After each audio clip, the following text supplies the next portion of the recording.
Sa balitang sports, nakatakdang maghain ng apela si Gilas Pilipinas naturalized player Justin Brownlee matapos magpositibo ang kanyang drug test sa Asian Games.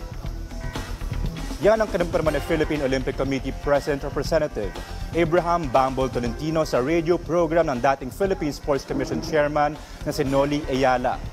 Ito ay matapos na may matagpo ang carboxy THC sa sistema ni Brownlee o isang sangkap na iniuugnay sa cannabis. Hindi mo nito nakatutulong sa athletic performance kabilang ang carboxy THC sa listahan ng mga pinagbabawal na substance ng World Anti-Doping Agency o WADA. Paliwanag ni Tolentino, ito ay para maiwasan ang posibleng pagkakasuspinde ni Brownlee ng 2 taon mula sa international competitions.